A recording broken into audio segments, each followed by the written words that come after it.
good morning everyone. So, shout out day diha sa akong top 10 viewers. Kabaw na mo kinsa mo dili na tamo i-mention. So, for today's video, magchika-chika lang sa tanong. So, today is my day 3 of letter S. So, again, akong mindset karon kay naka-vacation mode gihapon siya. Ang atong buhaton is magchika-chika lang ta kay na ako sa mood magtabi rong adlaw ba. Na day most requested ay karon nga kinahanglan ako i-grant iyang request. So shout out sa akong amigo o gwapito nga si Dodong Romar Lopez. Shout out na di ka, wala na ko'y utang nimo. Siya ang number 1 commentator na ako o likers ba. Thank you sa imong support diha Dodong Romar ha. So karon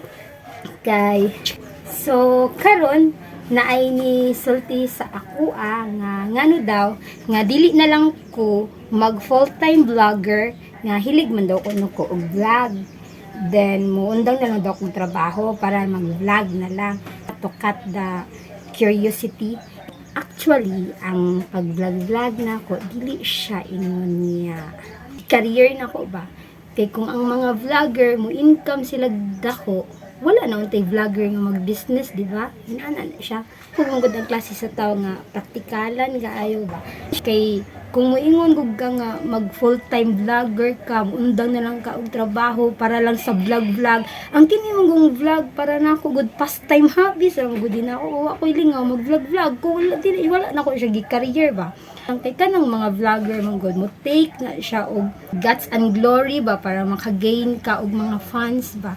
Parihan ang mga vlogger karon nga ni gain na og dagko nga kwarta kay na sila daghang mga followers, nagnegosyo gani sila kay para lang na sila additional income pag vlog man good.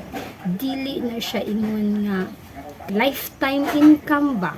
Na mga panahon na kung ang tao dili na ganan sa imong content, laos magid ka. Mabita nang manrabaho ang tao para mo income, mabita na ang tao maski na negosyo nang trabaho gyapon para na additional income. So for me, ang akong gibuhat nga vlog dili na siya ingon pang content. Actually pang pastime lagi na nako, lingaw-lingaw ba, pawala sa kalaay. Sa makaron basta laayon ko ano mag-vlog ko, wala intention ba nga ig-on nga tao or intention nga maka-gain og followers. Ang ako lang is malingaw lang ko, pang lingaw-lingaw ba, pawasa kalaay. So ana lang siya sa realidad man good. Ang pag-vlog og ang mga vlogger mo take na siya og guts and glory para maka-gain ka og confident og follower og para maka-income ka. Pero wala ka ana nga factor unsaon man na nimo ana na siya. Dili siya basta-basta nga mag-vlog ko ikahuman sikat na dayon ka, dili na siya. Unlike anang manrabaho ka nga nakay income gid nga inadlaw, pero ang vlog okay ra ba na siya, pang stress reliever man na siya. Pareha na po kung wala ko lingaw, so mag-vlog ko pawala sa stress, pawala sa kalaay. At the same time masatisfy na ko akong hilig, kay isa sa akong mga hilig is kuan man, vlogging man, pero wala siya niabot sa point nga nakauna-una ako nga i-career gani. Kaya wala man gud siya sa akong mentality. Gud ang mentality magud ako is to gain income, number 1. Ikaduha is makasave para mag-business. So ang vlogging is kuan na siya nako kanang trip ba.